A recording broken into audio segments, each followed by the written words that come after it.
Welcome to Mindfulness Manufacturing, the podcast for manufacturing leaders and professionals. Designed for high impact on your way to work or unwind on your way home to gain clarity for tomorrow. Step out of your comfort zone and discover new perspectives to add value, get results, and make a difference. Yes, let's jump in. Good day. We're back on the next episode of Mindfulness Manufacturing. Yes, hello everyone. One of the things that we haven't touched on as much, we always talk a lot about our self-awareness, and mindfulness touches deeply on the aspects of what we're aware of ourselves. And talent development is another aspect, and I think of that around the awareness of others. And how do we really recognize we want to get those operational goals, we want to hit those metrics, and how do we keep developing our people? And what are the practices that we're doing to grow our whole organization? And we're going to get into that today. And Dave, we got a great guest on here to discuss that. Yeah, I want to introduce Desen Lu to everyone. Desen is the VP with a major packaging manufacturer with global locations. He's the head of sourcing. And we're excited to have Desen with us today. And I met Desen, and it was the first time I talked with him. I knew there was something different about this guy. And so with the course of mindfulness manufacturing, it was just a matter of time before we could convince him to join us here as a guest. So welcome, Desen. Thanks for having me. So I wanted to, just jump in here and talk talent. You are passionate about the folks on your team, and from their selection to their development to their success. And, I remember you telling me that you can't be successful if they're not successful. So I guess the big question out of the gate for me is, where is this coming from? I mean, where did you learn the value of the talent of your team in your career thus far? I mean, why is this a big deal? Sure. I think many managers confuse the performance and the talent. Okay.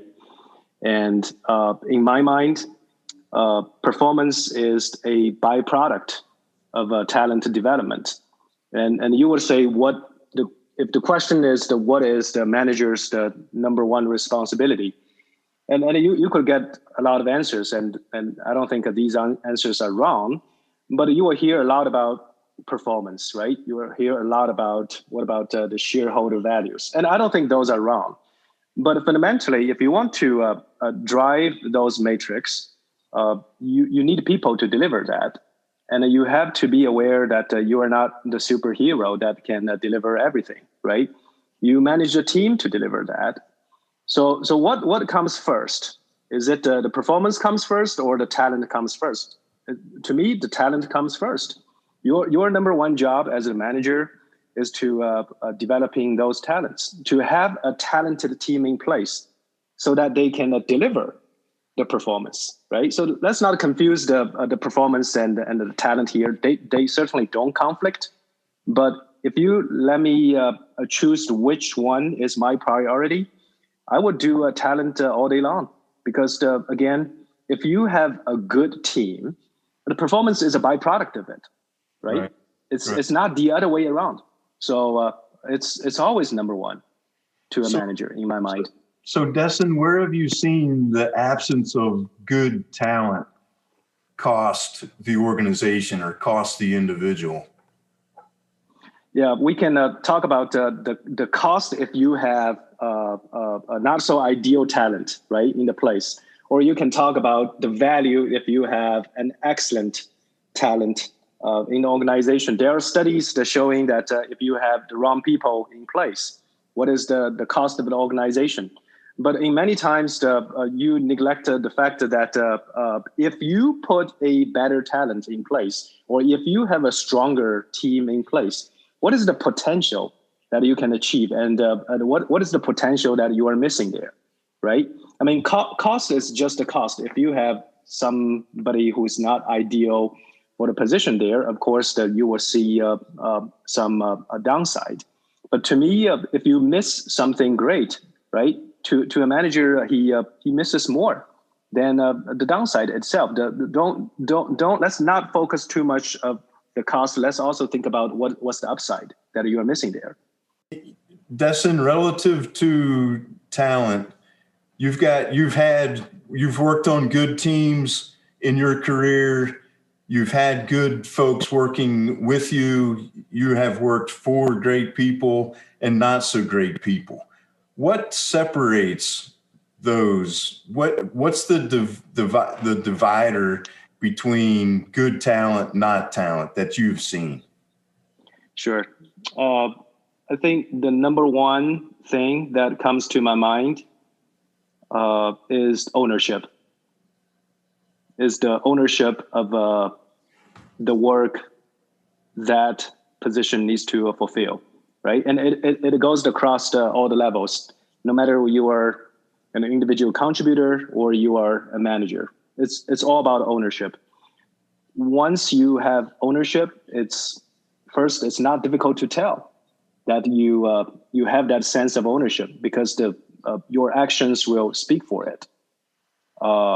Then ownership really drives the good behaviors. It's the motivation. If you own this task, if you own this role, if you own this company, right?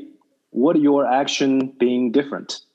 I would say for sure your action will be different. So using my role as an example, right? I buy things. I just buy things. But if this is my money, would I do it differently? Would be the question, right? So maybe I got a couple of suppliers. I got a preferred suppliers that working with them is really pleasant, but they're expensive, right? But I got another supplier that's less expensive, but I really need to hold their hand, okay? But if this is your money, to spend, what do you do, right? And your answers will be different. If you got a deep pocket, you would say, well, I go with the guy who has the best service. But if your pocket is having some constraint, you would say, well, under these circumstances, I'm willing to do some compromises, right? So that's the ownership. Once you have the ownership, you would make the right decisions. So to me, there are many things that would differentiate talent. But this is always my number one thing. I'm looking at this person and say, do you really establish ownership in your work? And it's not difficult to tell if he does or he does not. So how have you, as a leader, Desen, demonstrated ownership? Like, when have you maybe had to take ownership of something in front of your team that maybe was difficult, but at the same time it set the tone because it's a observable behavior that you set the tone with that? There are many things you need to do, but I want to emphasize the number one thing that's in my mind. I think these are actually, this is thing that's quite difficult for many people. You have to dare to admit you made a mistake. And honestly, all of us, we make mistakes. It's inevitable. If someone is pretending that he never makes mistakes, I mean, that's a mistake. Okay. But leaders, if you want to establish ownership, this is the place that you really establish ownership. You need to admit that in some of the cases that you made a mistake. It's not like your people made a mistake. You made a mistake, okay? Your team didn't deliver this result, for example, okay? It's not because Dave on my team didn't do this. You are the leader. You didn't deliver that. You take the ownership. Again, it goes back to ownership. You admit you made a mistake. And you admit that in front of your team. And to me, that's so important. And actually that differentiates the many leaders, right? And let's be honest, how many of us actually admit that we made a mistake? So have you done that? I've done that. I've made enough mistakes. So give us an example. What does that look like? What's something real? Sure. Something real. We select suppliers, okay, based on a set of criteria, okay, and then sometimes we follow the process. It still didn't turn out to be well when they really start to deliver the service or deliver a piece of equipment or deliver a piece of good, right? Something still not happen the way that we anticipate it to happen. These happen a lot, still happen a lot in my organization as of today, okay? And in those cases, I always tell myself, and it's difficult to do that, right? Mm-hmm. Stand up and say, look, I think my team is in charge of supplier selection, and we made a mistake there. And I'm the owner of the sourcing organization. I own that. It's not like somebody worked for me owns that, right? It's all his fault. It's all her fault. It's my fault. And you have to say that. Once you say that, then you also need to follow up with actions and say what can be improved as the next step. But if the leaders say that, right, that the follow-up actions, you will see a totally different effect, right? Instead of you try to blame people, you try to point the finger, right? Because people have no pressure at that point. It's your fault, right? It's your fault. And when they came in to do a lesson learned, it's all about improvement. They take all the pressure off and they speak for the truth, and the real improvement will happen next time. So in that particular situation, how did your people respond to that? The people that were responsible with you to source that vendor, which did not deliver, which you had to go to your peers and say, hey, I made a mistake. How did your team respond to that? And how did that shape your culture? I think that unite the team a lot. That's the most critical effect that we wanted to see. You unite the team, right? That's still the team that you have to roll with, and it becomes a stronger team after you fumbled it, right? But you have to anticipate those moments, and it's all about how you react to those moments, and not let those moments to derail your talent development schedule, right, or plan. But use those moments, leverage those moments to strengthen the team, and also teach those team, because these people will become leaders one day, right? And how they should react to those situations instead of thinking about another victim to point a finger to. Yeah. So how many times, I can tell you in my career, 25 plus years in manufacturing, there seems to be an err toward the side of never admit a mistake. I've got to stand strong. It was their fault. Casting blame. And how refreshing it was in the times that I did work with a leader or a coworker that was intentional about, hey, I made a mistake. I screwed up. My bad. What a different culture, what a different environment that exists when between those two extremes. It's fascinating. We're talking about talent development for our listeners. We're talking about ownership that is demonstrated by someone willing to step up and say, I made a mistake. That's cool. That is the rubber hitting the road right there. Yeah, and I would add to that, many people may be afraid of jobs and the job securities. My experience told me those people who stood up and say, I made a mistake, they don't get fired because of saying that. People get fired for hiding stuff and keeping doing the same thing and made the same mistake again, right? People don't get fired when you raise the hand and say I think I made a mistake, but I'm going to change. And they do change, right? These people got promoted. Desen, I love that. And I want to go back to that situation again, because it just fascinates me. I think we can just build off that. later on, after that event, people saw that, hey, you went to your peers, you basically took it on the chin as a team on the whole. Is there any moments that reflect back to you, maybe a month or two after that event, where maybe you had some examples within your group? We don't want to talk about talent development. Talent development is about observable behaviors. It doesn't happen in the classroom, or 10% of it's that. It happens out when we see our leaders carrying themselves and showing them up in a certain way. And then there's a ripple effect, and that's going to happen throughout the whole organization. So if you have the person at the top saying, hey, you know what? I own this. It's my team. We source them.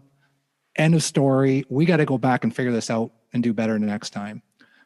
Did you see some behaviors from your staff that maybe they kind of came back and maybe emulated something and took some ownership for them personally because they saw what you did as a leader? That's absolutely true. What you had described is absolutely true. I think this type of a behavior, or the opposite, right? Both have the rippling effect through the organization. If somebody is starting a culture of straight talk, right, and being genuine, and this encourages everyone else to behave the same way, or the opposite, right? So as leaders, we should be the positive seeds, in my mind, right? And we should always encourage our teams to do the same.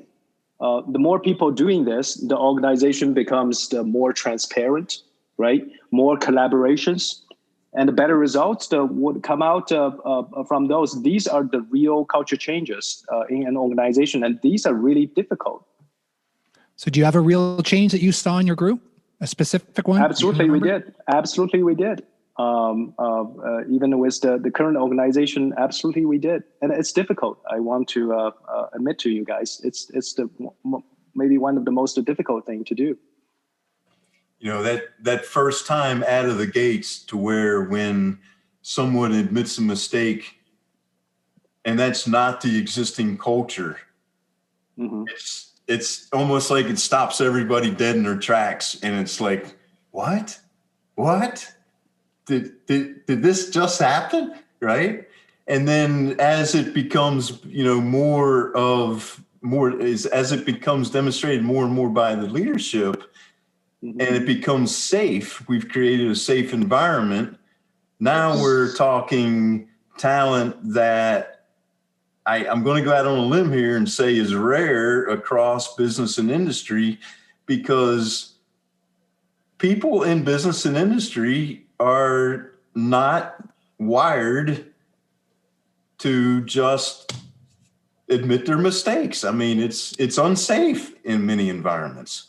It is, but you have to realize, and I think we all realize here actually that the journey of a leader, right, is not through success after success. Of course, you want a leader to have a track record of successes, right? But the real moments that build leaders and build talent are actually the failures.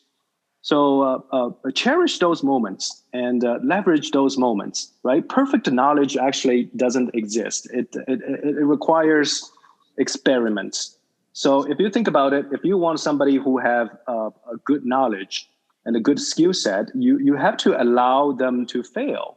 And Dave, back to your point, it's all about creating that environment that's actually safe to fail constructively. Right? I'm not saying that you should always fail, right? And you will fail your way to success. But in reality, you have to make it safe enough for the failures, and allow an environment for us to be able to go back and look at the failures and say what had happened there, what do we learn from it? If we are in the same situation, how do we make the outcome different, right? And these are the moments that are most important for talent development, as a matter of fact. So Desen, in your role, manufacturing, procurement, it's always results oriented. It's always some metric we're trying to hit. Yeah. So not in general, as we know in general what we should do, But what do you do each day? Like, what do you do in the morning? What's maybe something you do at night? How do you keep that front of mind to stay grounded, to keep the ego down, to keep things in check as you described? What are some of your personal habits that you do to keep you in that space? Performance is really a byproduct of developing a talent, right? So every day we got buried under the ambitious goals and say, how do we achieve the goal?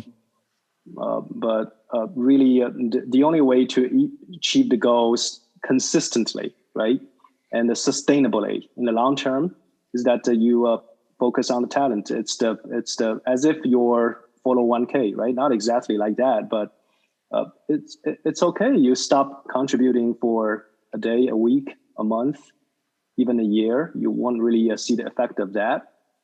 But if you don't have an agenda for that, after some years, you will pay it dearly, right? And there is no immediate fix for that either. And this happens with many organizations. You have to remind yourself always that performance is a byproduct. What I do today, right, to make my fundamentals strong so that I have the talent pool in my organization, right? I have the right team in my organization that can deliver those results. Now, my daily. That's what I want to hear. My daily is a struggle. Okay, I want to tell you, my daily is a struggle. Every day is a battle. Every day is a battle. If you think any day is a pleasant journey, I need to meet that day. Okay, every day is a battle. And this is the real life as a leader. The pleasant days doesn't build a leader. I also remind myself that it's all those tough moments, right?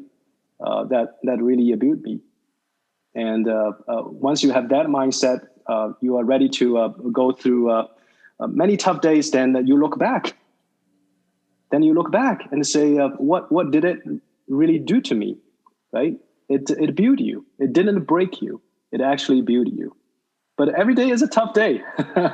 Today is a different day. I enjoyed this conversation, but as a leader, and I tell this to many young professionals, that you need to be ready. That every day is a tough day. So if I'm one of those listeners and I'm talking to you, say, so what do I got to do to be ready? Like specifically, if I'm waking up tomorrow morning, what do I got to do to be ready? You should go to the opposite side of the table and try to gain an experience there. What I mean is that if you think you are sourcing, right? What's your opposite side? That's the sales. I encourage you actually do a few years of commercial operations, right? Or even do sales before you come back. And that's my personal experience, actually. Okay. And I think it's actually generally the truth for many other organizations. The best finance manager, the best operations finance manager actually didn't spend the whole life dealing with the accounting, right? He actually spent some time on the floor. He actually was the line leader, right, for a few months. That helps. So my personal advice, especially to young professionals, is actually diversify your experience. Diversify your experience and make it part of your career development plan, long-term plan, right? You may find that the opposite side of the table suit for you better, right? But if you still want to come back like me, you know what it looked like on the other side, and that helps you, right? So don't be afraid of going really diversify. If you want some specific advice from me, again, you don't need to take it. Everyone is different, right? But I would say I cherish those diversified experience in my own career. I think those build me too, on top of all the tough days. So on the tough day, Desen, when you start your morning, how do you get your mind in set to where, all right, this is going to be a tough day. I mean, you don't wake up in the morning, I'm assuming, maybe you do. You don't wake up in the morning, key up your computer and start doing emails and contacting suppliers and what does Desen do to set for your success? I mean, how do you set your mind up in the beginning of the day? Maybe it's the end of the day. I don't know. Mm-hmm. Sure. I don't have any secrets. Okay. I'd like to keep positive.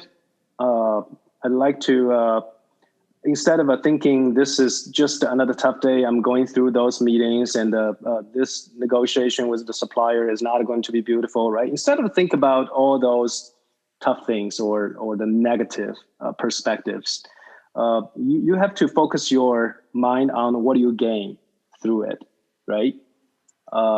It's not about the storm that you are flying into. It's about what do you gain when you are out of it, and you know you will be out of it, right? The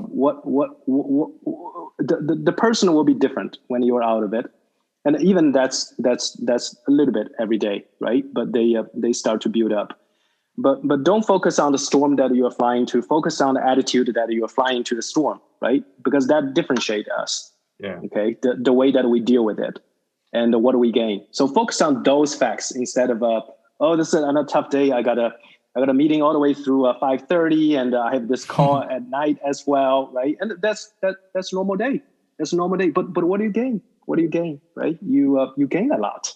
Actually, you gain a lot, and if you consistently do that, and if you are on a mission, you have a vision, you're on the route to execute that, right? Day by day, it's always like that, but you gain, and what type of experience that you are having, and what a person that you are building through those experiences is what you should focus on instead of it's just another tough day. What a great insight. I mean, thank you very much, Desen, for sharing. And, I've got, there's something I do every morning that I guess now the rest of the world's going to know. Every morning before I get out of bed, I begin thinking, what are 3 things I'm grateful for? Because, and then I write them. I write them down. I mean, I put them in my phone, text message or whatever, but I think of 3 things I'm grateful for today because, to your point, Desen, that helps shape my mind for the big picture for the rest of the day and where all this is going to end up. Because tomorrow, right, it's all going to just be right there all over again. So, taking that time, for me to recognize 3 things very specific, and I call them IGFs. I'm grateful for 1, 2, 3. And then sometimes it's very simple. An example is, I'm grateful for a hot shower. I'm grateful that the power did not go off last night. I mean, just those set me up for the rest of the day. And, but Desen, thank you very much for sharing your experience, your knowledge and wisdom with us today. And I tell you, your humility. Thank you, sir. I appreciate your humility and your presence of mind in going about what you do. And, I just can't wait to continue the conversation online or offline at some point in the future. You're one of my favorites. So thank you, sir. Thanks for coming on. Thank you, Travis. I want to share one, since you were talking about what are you grateful for, I want to share one thing that I really cheered me up earlier this week. One of my manager who works for me called me and said, we wanted to, I want to share with you that this person on the team really delivered a lot of good results recently. We saw a great learning curve. We saw a great growth trajectory for this personnel. And to me, those are the best compliments to a manager. Those are the best news for the manager. It's not about the performance, okay?